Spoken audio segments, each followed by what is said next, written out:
Good evening, my name is Cameron MacDonald and welcome to Whisky Without the Guff episode 8. Tonight we're going to be looking at bar pours. We've been tasting some fairly rarish whiskies in terms of what you'll see in a bar, normal bar. But if you go into a normal bar and anywhere in the land, they will typically have Scotch whisky. Most of that will be blended Scotch whisky, but they'll always have a few single malts as well. And these four are what we regarded as the representative four. So we start with a Glenmorangie 10. We've used that quite often as a calibrator, but in this case there's a bona fide reason for it. You'll often find this in a bar.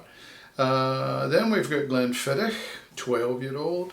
Again, you'll recognize the triangular bottle, and you'll find that in an awful lot of bars. And then Glenlivet,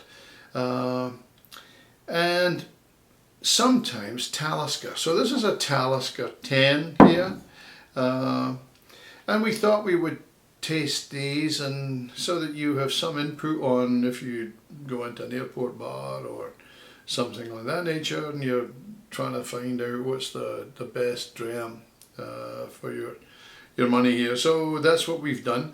The Glenmorangie 10 is 43% alcohol by volume. The Glenfiddich is 40%. The Glenlivet is 40%. And the Talisker is 45.8%. So without further ado, let's get on with the tasting. I'm here with Steve, and tonight we're going to taste 4 specific whiskies. Let's just get to it. So this is the Glenmorangie. Ooh, smells nice. I'm going to do a smell first. And this is Glenfiddich. Not unlike the Glenmorangie 10. What do you think? This is the Glenlivet. Similar again, but lighter. Yes. And Talisker, whoa! Little change in the Talisker. Oh yeah. It's, yeah. It's smokier, peatier. So The Glenlivet was the mildest. less aromatic. Yeah, I thought these They're three, all pretty close, but this was I thought that too. I thought Same. they were kind of close. I just want to see if you were to go into an airport bar or into one of your locals, which of these is the best, or is there a couple of them that are the best? We'll see. So our calibrator is the 10. Glenmorangie. Nice dram. I mean, that's not just there as a calibrator, that's there because that is one of the whiskies you'll find in a normal pub. Okay, Glenfiddich.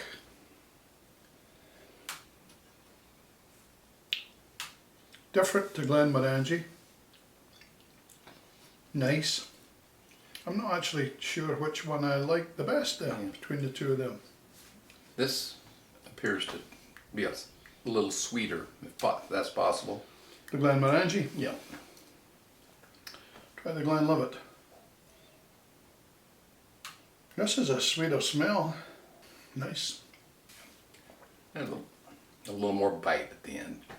I've got a bite, but I like all three of them. Yeah, they're very decent scotches. It's kind of unfair to throw a Talisker in there. Yeah. But it's Talisker's like, I've never had it before, so it's going to be I shouldn't influence you. You can just try it and tell me what you think. a little harder, a little rougher, I would say. Yeah, what I was going to say before you told me you never tasted Talisker is that it's a bit like a junior Islay. Maybe not so junior because it's a peaty kind of strong thing. So a little unfair, I guess. Yeah, it's a Talisker's different to these other three, and the other three are very similar. Yeah. First couple of episodes we had were about showing that people could tell a difference. Yeah. You know, even though when they're close like this, you can smell a distinct difference in The Glenfiddich, Yeah, the they are very Glenlivet, and close. the Glenmorangie. I don't think you could go wrong with any one of those three. I agree with you. And That was the point of this. Yeah. You know, if you go in a pub, you got an and offering as like far as this, I mean, which would you go for? but yes, I quite like Glenfiddich. Let's try the Glenlivet. I think I prefer the Glenlivet to the Glenfiddich. Close. They're different tasting and smelling wise, but yeah, this they're one, almost like a genre. yeah, this one trails off a little different than this one here. This one here, The Glenfiddich. Glenfiddich. Yeah, but Do you think? and of course I've always been a bit of a Glenmorangie fan, so I don't know So if how I'm would prejudiced how here. would you rate those with the Glenmorangie, the Glenfiddich, and the Glenlivet? Do you have a preference? I'd say just a hair higher. The Glenmorangie. Yeah. So Glenfiddich. you'd go with 1, 2, Glenfiddich. 3, 4. Just the order. Yeah. You got Sorry about that. No problem. I think I'd go with the Glenlivet as higher up than the Glenfiddich, Okay. but it's very close. And what about the Talisker? Yeah. I think this, if you want to experience peaty Scotch, I think this might be a good place to start. That would be. If you my, don't want to that jump would in be with my both take. feet. Like to me, it should be divided like that. Like there should be a gap there, because this is quite a different whiskey. The Talisker, it's nice, but it's a different. It's a rough, throaty, Yeah. peaty concoction. Where these three are very smooth, Very clean, good Scotch. clean and draughts. Yeah. dollar for dollar, they're one of your best bets. Yeah, on the other hand, in terms of level of Scotch, with excellent, very good, good, and okay, do you think any of them are just okay? No. Do you think any of them are excellent? No. Me neither. Do you think any of them are very good? Close, but no cigar. Yeah, I would rate them all in the good Yeah, for category. sure. Okay. Well, there we are. We'll have a look at money next. We'll see if that makes any difference. So thank you very much. In summary then, I think we can separate the Talisker from the other three whiskies here. The Talisker was included, it's a different whiskey to these guys, but not to try and draw a marketer in, simply because if you go into one of these, just a regular bar, you're more likely to find these three, and occasionally you'll find the Talisker as well, so it seemed reasonable to compare them all.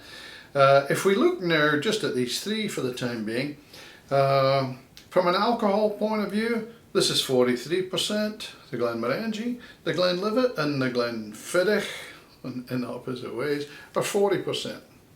They're both 12 years old, the Glenmorangie's 10 years old. From a money perspective, the Glenmorangie's $40 a bottle right now. The Glenfiddich is 33. I mean, 33, that's a hell of a deal. And the Glenlivet is 39. So, depending on your finances, that may be irrelevant. It may be that this would be the buy, because both Steve and I couldn't determine any huge difference in the three of these. In fact, I think Steve summed it up when he said you really couldn't go very far wrong with any one of them. So his preference and my preference are slightly different. He would have rated them 1, 2, 3. I would rate them 1, 2, 3. 1 being the Glenlivet. I think the Glenlivet has a nicer taste, but again, I agree with Steve that these are all very close, so it comes down to personal preference, I think. The Talisker is 45.8% alcohol by volume, 10-year-old. The That is currently selling for $65 a bottle. Well, the Ardbeg 10 sells for $60 a bottle. This is $5 more expensive. And I don't think this has even got a close hold to the Ardbeg 10. So I wouldn't recommend buying that. So thank you for listening. I hope this was informative and it gave you a little guide to the next time you're in a bar and you know a dram is offered or you're going to buy yourself one and you want a guide. I would try all of these in the homework. And the homework I would ignore the Talisker. I would try each of the three of these and see what your own personal preference is. I think you'll find them very similar. But no doubt there's differences in them, both the smell and also the taste, and I think you'll find that you have your own preference. But as Steve said, hard to go wrong with any one of them. As before, any comments or questions you have be very much appreciated. Please like and subscribe and get out and drink. Next week we're going to go to a different kind of whiskey experience. I've been asked to find a non-peaty selection of whiskies. So we have a number of them and we'll see how that goes. Bye for now.